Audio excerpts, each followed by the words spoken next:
Legal, legal, vamos continuando aqui. A gente agora ainda continua falando sobre o público-alvo da educação especial e vamos falar um pouco sobre a galera da última ponta ali, que é o intelectual e o mental. Bom, eu não tenho, é muito difícil de você identificar a deficiência intelectual ou mental, porque às vezes, principalmente as que são mais tênues, né? Porque tu não sabe se aquilo ali é um problema de aprendizado, é um problema de comportamento, é um problema de função é, superior de desenvolvimento. Tem tantas coisas, tantas variáveis, que efetivamente até o laudo chegar, tu não sabe direito que aquela pessoa tem ou não tem algum tipo de comprometimento intelectual.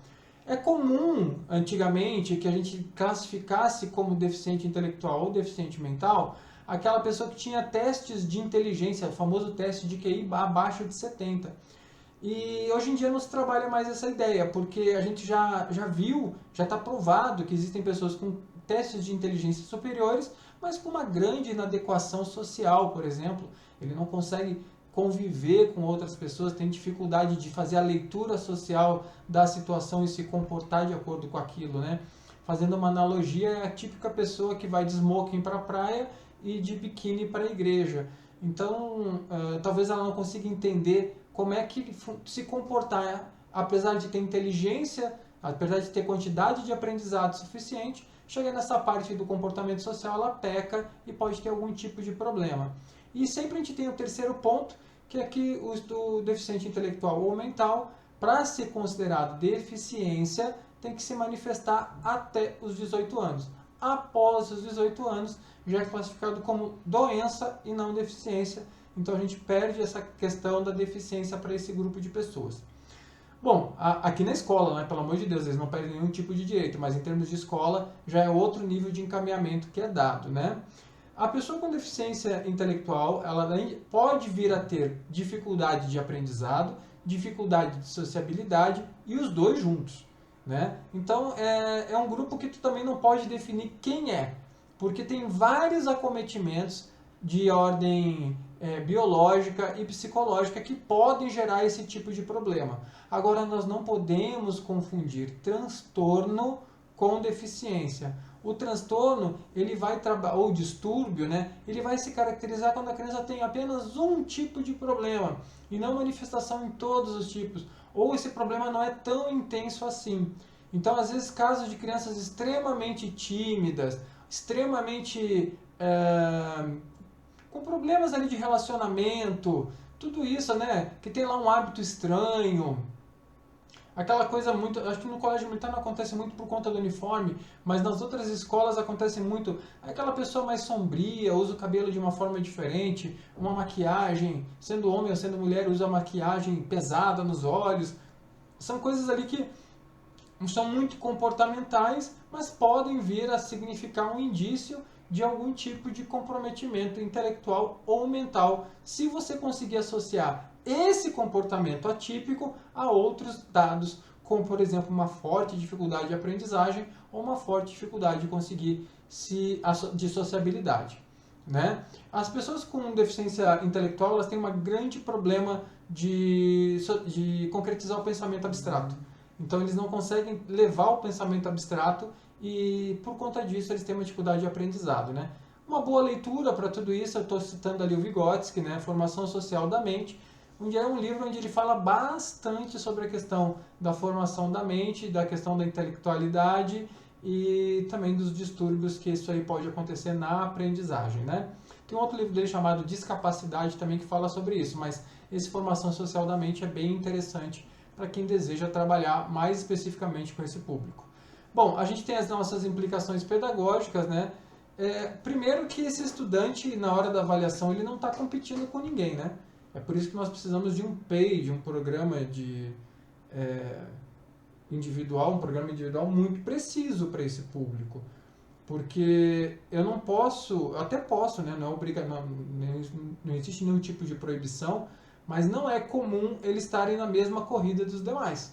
Não é comum você exigir deles que ele tenha o mesmo desempenho no mesmo tempo. Não dá, não tem como. Alguma coisa vai estar diferente. Ou os objetivos de aprendizagem dele vão estar separados da turma, ou o tempo que ele leva para alcançar esses objetivos também é separado. é comum se fazer organização de 1 ano em 2. Então, num determinado ano, esse estudante estuda lá um conjunto de disciplinas, no ano seguinte, na mesma turma, na mesma série pelo menos, ele estuda outro conjunto de disciplinas e é aprovado, assim, a cada 2 anos, fazer um. Então, estão vários processos pedagógicos de adaptação que existem, né? Nem sempre as escolas se adequam a esses processos, principalmente as escolas privadas, porque, querendo ou não, esse estudante vai permanecer mais tempo e vai demandar mais esforço da escola, mas é um grupo que precisa se desenvolver, tem condições de estar em sala de aula, e aqueles que não têm, tem as escolas especiais mesmo, aquelas que são exclusivas, não excludentes, exclusivas, que fazem o atendimento desse público, né? Esse é um ponto importante, a função da escola é desenvolver. Se eu vou desenvolver do 1 para o 2, é a mesma coisa que eu desenvolver do 1 para o 10, porque cada um tem que dar o seu máximo. Se o máximo que um estudante consegue chegar no 2 e o outro consegue chegar no 10, que legal, um chegou no máximo, o outro chegou no máximo. E esse é um ponto importante que nós temos que ter no coração ao tratar com todas as pessoas que trabalham com deficiência intelectual ou mental. Em termos de avaliação, eu também queria citar a nossa professora Jussara Hoffmann, gaúcha, né?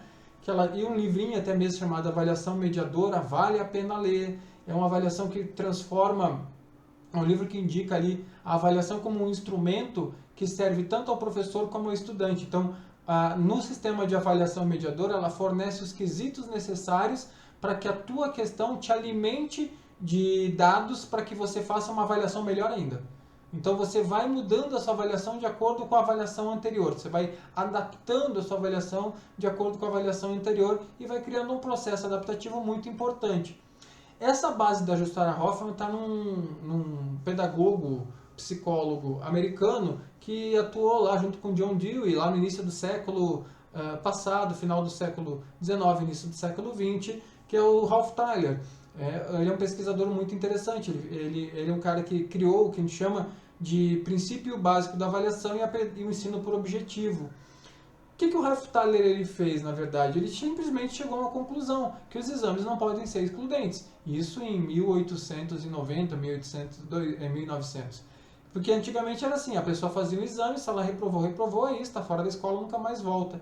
E ele percebeu que não era assim, que as pessoas tinham que ter essa segunda chance. Obviamente que esse processo de avaliação, avaliação e reensino é o que baseia a questão do intelectual. Porque você ensina e avalia. Ele aprendeu? Não. Então ensina de novo e ele avalia. Ele aprendeu? Não. Ensina de novo e ele avalia. E assim você vai multiplicando as aulas, né, para cumprir todos os objetivos educacionais a qual ele pode chegar. O tempo é relativo para esse público. Nós precisamos perder a ideia que eles têm que cumprir em uma aula, em 2 aulas. O tempo é deles. Não existe outra maneira de fazer uma boa educação e um bom desenvolvimento se a gente não compreender isso em sala de aula com o apoio do SAI. Por isso que mais ainda eu falo, né, o serviço de apoio ao estudante lá, o SAI ele pode funcionar como serviço de apoio ao professor, né, em compreender o seu estudante, em compreender aquela pessoa que está diante dele.